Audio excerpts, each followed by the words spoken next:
vulnerable, read, controlled. And you won't even notice when you become that person, unless you understand this lesson.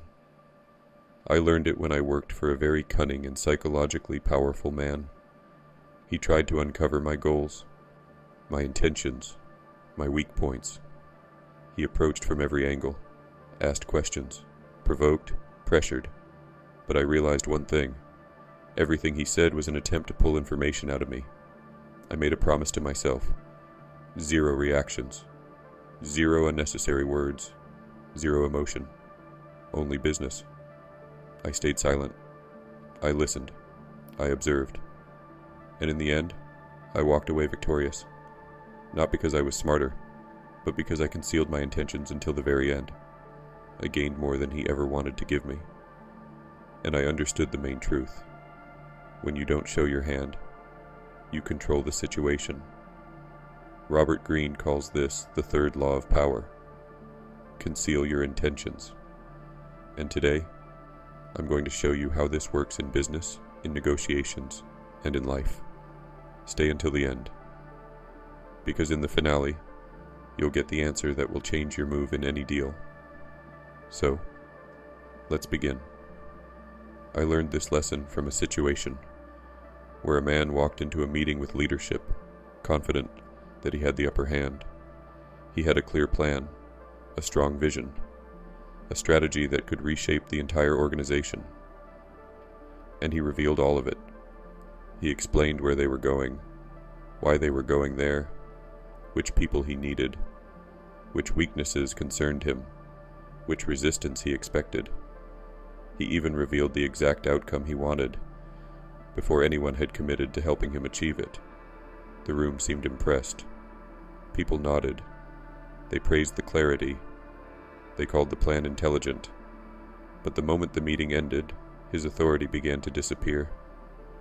One person quietly positioned himself as the expert on his idea. Another warned senior leadership about risks he had already disclosed. A third began building support for a weaker version of the strategy, one that placed him at the center.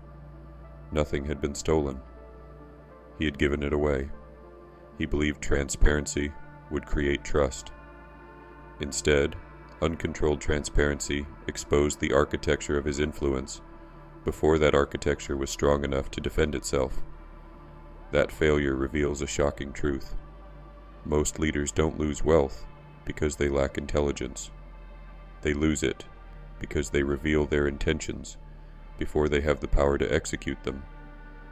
99% of leaders lose authority and wealth because of excessive transparency. Robert Greene calls this the third law. Conceal your intentions. But this law is often misunderstood. It is not permission to lie. It is not a strategy for betrayal. It is not manipulation. In ethical leadership, concealment means strategic discipline. You reveal what people need to know. You protect what is still fragile. You communicate the mission, but you don't expose every step required to achieve it. Because once your intentions become predictable, competitors can strike first. Your team can resist before the change even begins. Your rivals can copy your corporate strategy before your organization has built the capacity to execute it. And your own words can become evidence against a future you haven't yet created. By the end of this video, you'll understand the final answer to the question that separates powerful leaders from exposed ones. What should you reveal, and what must you protect? Skip this lesson, and you could lose your competitive advantage before your competitors spend a single dollar attacking you. The first problem is psychological. People overshare because silence creates emotional pressure. Leaders want to be understood. Founders want people to appreciate their vision. Executives want immediate support for difficult decisions. So they explain too much. They talk about expansion before securing the capital. They announce innovation before building the system. They reveal a change in direction before protecting the people responsible for carrying it out. This creates the illusion of progress. But talking about a future is not the same as controlling it. Every intention you reveal gives another person information about your market position. It tells them what you value, what you fear, where you're moving, and which outcome you cannot afford to lose. That information changes their decision-making power. A competitor doesn't need to defeat your entire company. They only need to identify the one move your company depends on. A boardroom rival doesn't need to challenge your leadership directly. They only need to create doubt around the outcome you publicly promised. An investor doesn't need to reject your vision. They can simply delay support until your urgency forces you to accept worse terms and a weaker ROI. That's why Robert Greene warns against revealing the full destination too early. People can only interfere with what they can see. Steve Jobs understood this with unusual precision. Apple didn't build anticipation by broadcasting every internal decision. Product development was compartmentalized. Information was restricted. Teams often knew only what was necessary for their role. The public saw a simple story. Behind that story was a carefully protected machine. Jobs understood that innovation loses force when it becomes predictable. Surprise created attention. Secrecy protected execution. And the final product carried more influence because the market encountered the result before it could grow bored with the promise. This wasn't secrecy for its own sake. It was the protection of unfinished value. Leaders often destroy their own authority by publicly committing to outcomes before the organization is ready. Once the promise is spoken, the company becomes trapped by it. Employees begin judging every decision against the announcement. Competitors begin designing a response. Analysts begin measuring progress, and the leader begins serving the statement instead of serving reality. The more public the intention, the more expensive the retreat. That's how capital disappears through ego. Before we continue, remember this. The final answer will be revealed at the end. It's the precise rule that tells you what to reveal and what to conceal. Misunderstand the next principle, and you can burn capital while believing you're building power. Robert Greene describes the use of a smokescreen.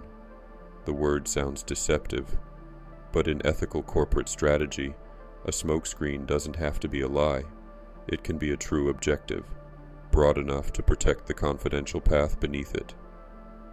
A leader may say, "The company is improving customer experience." That statement can be completely honest, but the leader doesn't need to reveal that a major acquisition is being evaluated, that a new distribution system is being designed, or that internal resources are shifting toward a market competitors have ignored. The mission is visible. The method remains protected. That is strategic diplomacy. Napoleon used ambiguity as a weapon long before the modern corporation existed. His opponents often struggled to identify where his main force would concentrate. He allowed visible movements to attract attention while preserving flexibility around the decisive action. The deeper principle wasn't deception. It was asymmetry.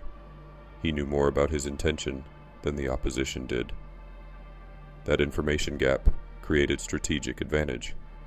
Modern leaders can apply the same principle without falsehood. Don't announce every initiative as a revolution. Don't explain every internal shift to the entire industry. Don't reveal which capability will eventually support an acquisition, a merger, or a campaign for industry dominance. Move resources quietly. Build capability privately. Allow competitors to underestimate the speed at which your position is changing. Amazon became powerful partly because it repeatedly built infrastructure before the full value of that infrastructure was obvious to outsiders. What appeared to be an online retailer developed capabilities in logistics, technology, data, and cloud computing. The surface identity was easier to understand than the deeper machine. That gap created room for expansion. By the time many competitors understood the scale of the corporate strategy, Amazon had already developed systems that were expensive and difficult to replicate. This is the ethical form of concealment. You don't mislead customers. You don't falsify financial results. You don't betray employees. You simply refuse to give competitors a free map of your future. Tesla offers another version of this principle. The company communicated an ambitious mission. The destination was visible. The purpose was public. But not every engineering decision, production method, internal weakness, or product timeline needed to be exposed before execution. This combination matters. A leader can be transparent about values while remaining disciplined about tactics. A company can declare what it stands for without broadcasting every move that will increase market share. This is where immature leaders fail. They believe credibility requires total disclosure. It doesn't. Credibility requires honesty. Honesty means your statements are true. It doesn't mean every truth must be spoken to every person at every moment. Robert Greene's principle becomes ethical when concealment protects legitimate execution rather than hiding misconduct. That distinction is everything.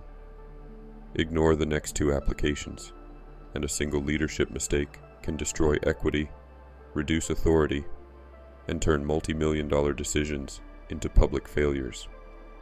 The first application is leadership. Imagine you're preparing to restructure a division. Performance is weak. Accountability is unclear. Several powerful executives benefit from the confusion. An inexperienced leader announces the entire PL, and immediately, they reveal which departments will change, which positions may disappear, which responsibilities will be reassigned, which executives are losing influence. Resistance begins before the leader has built support.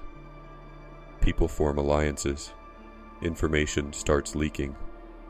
Managers protect themselves instead of protecting the company. The restructuring becomes a political war. A disciplined leader acts differently. First, the leader defines the objective. Clear accountability. Faster execution. Stronger performance. That message is shared. But the full authority architecture remains protected until the necessary facts, people, and systems are ready. The leader speaks privately with key stakeholders. Responsibilities are clarified. Operational support is secured. The sequence is controlled.